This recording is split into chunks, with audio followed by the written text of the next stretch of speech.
Jammu and Kashmir में Indian army का action पूरी तरीके से शुरू हो चुका है। बारामूला में एक बड़ा heavy exchange of fire between security forces and terrorist, और जिसके तहत 2 आतंकवादियों को एलिमिनेट कर दिया गया है। अब इंडिया के अंदर जो इंटेलिजेंस एजेंसी है उनकी भी शामत आएगी, वो सबको अकाउंटेबल करेंगे, एक एक पहलू पे गौर करेंगे और वो इसके ऊपर प्रॉपर इन्वेस्टिगेशंस करेंगे। तो सर वो तो पाकिस्तान को बहुत बड़ा खमियाजा भुगतना पड़ेगा। ये पुलवामा नहीं, पुलवामा की तरह नहीं होगा कि एक स्ट्राइक होगी। ट्रस्ट योर लीडरशिप, अब मोदी जी का लीथल रूप आपको दिखेगा। बदला चाहिए और ऐसा बदला चाहिए कि ये सांप कभी फन ना उठा सके। अब आप इंडिया का रद्द-ए-अमल चेक करें किस लेवल का है। जैसे ये इंसिडेंट हुआ, नरेंद्र मोदी को कितना प्रोटोकॉल मिला सऊदी अरब में, कितना शानदार दौरा चल रहा था, वो अपना दौरा मुख्तसर करके वापस दिल्ली रवाना हो गए। कोई ये कहता है कि हमें हमला कर देना चाहिए मुरीद के, जहां पे लश्कर तैयबा का कहा जाता है कि हेडक्वार्टर है। बारामूला के पास एक जगह है उरी नाला, उसको क्रॉस करके भागने की कोशिश कर रहे थे।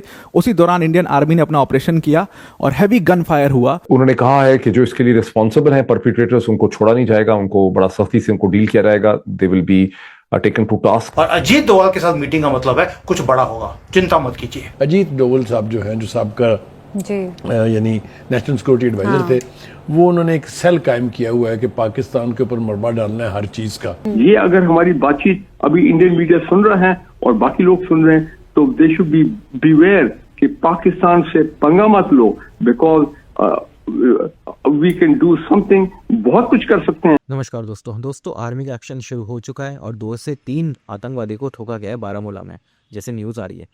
अभी और भी आगे कुछ बड़ा एक्शन होने वाला है, क्योंकि मोदी जी के बीच में और जो फॉरेन मिनिस्टर है और जो नेशनल सिक्योरिटी एडवाइज़र हैं, उनके बीच में मीटिंग हुई है। अब इसके बाद ज़रूर कुछ होने वाला है। पाकिस्तान भी डरा हुआ है, पाकिस्तान को भी पता है कि सर्जिकल स्ट्राइक जैसी चीज़ से काम नहीं चलेगा इस बार। हो सकता है भारत कुछ बड़ा उसके साथ कर दे, और करना भी चाहिए, क्योंकि सारी जड़ जो है ये है पाकिस्तान आर्मी इस तरह का घुसपैठ करवाती है और इस तरह के टेररिस्ट को फैसिलिटेट करती है, जो कि इस तरह की कार्रवाई करते हैं।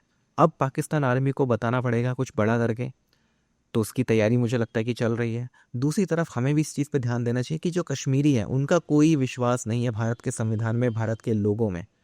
उन्हें सिर्फ हमसे फ़ायदा मिल रहा है, हमसे पैसे मिल रहे हैं, इसलिए ये लोग आप क्या कर रहे हैं। कश्मीर में क्या हो रहा है कि कैंडल मार्च निकाला जा रहा है। कैंडल मार्च जो लोग निकाल रहे हैं वो हंस रहे हैं, वो लोग खुश हैं। उनके ट्वीट आप देखेंगे तो वो लोग खुश हैं। तो जो लोग कश्मीर जाते हैं, ज़रा सोच समझ के जाइए। कश्मीरियों को कोई फ़र्क नहीं पड़ता है कि हिंदुओं के साथ वहाँ पे क्या होता है। इन्हें सिर्फ पैसा चाहिए, और मोदी जी की जो नीति है कश्मीर में विकास की, वो फेल्ड है पूरी तरह से।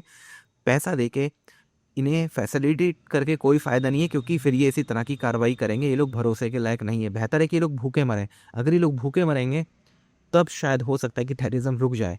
लेकिन कश्मीर में इतना ज़्यादा इन्वेस्टमेंट किया जा रहा है, पूरे देश का पैसा वहाँ पर लग रहा है, उससे कोई फ़ायदा देश को नहीं मिल रहा है। आप इस सब के बारे में क्या सोचते हैं, कमेंट बॉक्स में ज़रूर लिखिएगा। वीडियो अच्छा लगे तो लाइक करें, शेयर करें, चैनल को सब्सक्राइब करें, बेल का आइकन प्रेस कर दें, नोटिफिकेशन भी आइए। आगे बढ़ते हैं इस वीडियो में। तो जम्मू एंड कश्मीर में इंडियन आर्मी का एक्शन पूरी तरीके से शुरू हो चुका है।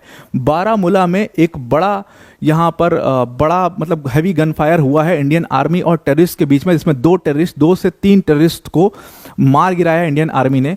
अब आप सोचिए इनके मंसूबे सोचिए कि ये एक दिन पहले यानी कि 22 अप्रैल को इन्होंने पहलगाम में इतना बड़ा टेररिस्ट अटैक किया। इन्होंने इंडियन टूरिस्ट के ऊपर, मासूम लोगों के ऊपर, जिनका कोई लेना देना नहीं था, वो अपने फैमिली के साथ घूमने आए तो उनके ऊपर गन फायर किया। और उसके बाद कई सारे जो हैं वो उरी नाला, मतलब एक बारामूला के पास एक जगह है उरी नाला, उसको क्रॉस करके भागने की कोशिश कर रहे थे। उसी दौरान इंडियन आर्मी ने अपना ऑपरेशन किया और हैवी गन फायर हुआ। मतलब आप सोचिए कि इंडियन आर्मी की पूरी जो चिनार कॉर्प्स वहाँ पर मौजूद थी, पूरी फोर्सेस जो हैं उनसे बराबरी की टक्कर ही ले पा रहे। इतने असलहे, इतने एम्यूनिशंस इन टेररिस्ट के पास है। इंडियन आर्मी कई सारे ऑफिसर्स के जो आप जा करके देख सकते हैं, जो मीडिया को वो अपना कॉन्फ्रेंस दे रहे हैं, उसमें वो बता रहे हैं कितना एक जैसे वॉर के लाइक सिचुएशन जो है उसके लिए प्रिपेयर करके आए हों, और इनकी संख्या बहुत सारी हो सकती है। तो एट द फर्स्ट प्लेस सवाल यही होता है कि इंटेलिजेंस कहाँ थी अब तक? इतने सारे जो टेररिस्ट हैं वो बॉर्डर क्रॉस ही एज द फर्स्ट प्लेस कैसे कर पाए? अब इसके बाद जो देखें इंडिया की हैंडलिंग का और पाकिस्तान की हैंडलिंग का फ़र्क देखें। पाकिस्तान में जाफर एक्सप्रेस का इंसिडेंट होता है और आपका वज़ीर दाखिला का पता ही नहीं चलता काफ़ी देर तक कि वो गया किधर है, कहाँ। कोई कहता जी वो दुबई में है, कोई कहता जी यहाँ पे है, कोई कहता जी वहाँ पे है, पता ही कुछ नहीं। आपका वजीर आज़म जो है वो भी, उसका जो रद्द अमल था वो आपके सामने। अब आप इंडिया का रद्द अमल चेक करें किस लेवल का है। जैसे ये इंसिडेंट हुआ, नरेंद्र मोदी को कितना प्रोटोकॉल मिला सऊदी अरब में, कितना शानदार दौरा चल रहा था। वो अपना दौरा मुख्तसर करके वापस दिल्ली रवाना हो गए। जो वजीर खारजा है इंडिया के, वो अमेरिका के दौरे पर थे। वो अमेरिका में अपना दौरा मुख्तसर करके फौरी तौर पे इंडिया रवाना हो गए।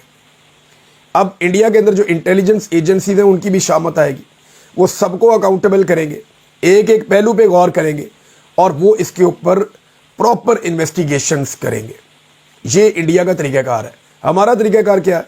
हम झूठ बोलते हैं, लाशें छुपाते हैं, हम एक दूसरे के ऊपर इल्ज़ाम डालते हैं, हम सियासी जमात पे इल्ज़ाम डालने में देर नहीं करते। कोई एक भी इंटेलिजेंस का ऑफिसर हमने अकाउंटेबल किया अभी तक कि इतना बड़ा सानिया हो गया जाफर एक्सप्रेस का। अब इंडिया की हैंडलिंग आप देखिएगा, आने वाले दिन में मैं आपको रिपोर्ट करूंगा, और उनकी संजीदगी आप देखिए कि उनका वजीर आज़म और उनका वजीर खारजा, वो दोनों अपने दौरे छोड़कर, एक सऊदी अरब का और एक अमेरिका का, वो फ़ौरन मुख्तसर करके वापस पहुँचे हैं। अब नादरीन, ये इंडिया की सूरत हाल है। उन्होंने पाकिस्तान में इल्ज़ाम लगाया, वहाँ पे कुछ जर्नलिस्ट है वो ये कह रहे हैं कि अब पाकिस्तान के ऊपर कोई मिलिट्री स्ट्राइक कर देंगे। पहले भी इन्होंने करके देखी है, फिर करके देख लें। सबसे पहले देखते हैं इन गद्दारों को। कैंडल मार्च इमीडिएटली पहलगाम में ये कॉकरोचों ने करनी शुरू कर दी और हंस रहे थे। वो कैंडल मार्च थी सॉलिडारिटी विद हिंदूस। ये वही लोग हैं जो कश्मीर में कश्मीरी हिंदुओं को बाहर निकाल दिया था, लेडीज का रेप किया था। आज सॉलिडारिटी का हंस हंस कर वहां पर मजाक उड़ा रहे हैं हमारा। और मोदी जी बोलते हैं कि मैं सबका साथ सबका विकास के अंदर इनको इंसान बनाऊंगा। और सौगातें मोदी इन जानवरों को दे रहे थे कि हो सकता है ये इंसान बन जाए, लेकिन नहीं। साथ में एक काम और बड़ा अजीब सा हुआ, वो है कि इनके लीडर्स, ये देखिए, जो हमेशा ही भारत के खिलाफ बोलता है, आंसू दिखा रहा था। आंसू ये दिखा रहा था कि देखिए जो हुआ बड़ा गलत हुआ। वहां पर जो हिंदू थे छुट्टियां मनाने आए थे, देखिए छुट्टियां मनाने के बाद अपने अपने घरों में जाते, क्या कुछ काम करते। ये रो रहा था, रो रो के दिखा रहा था। And I could see the smile in his heart. ये लोगों ने करना शुरू कर दिया। और जो महबूबा मुफ्ती, वही जिहादन जिसने अपना खुद का अगवा करवाने की न्यूज फैलाई थी, उसके बाद उग्रवादियों को छुड़वा दिया था, उसने बोल दिया वी स्टैंड विद हिंदूस।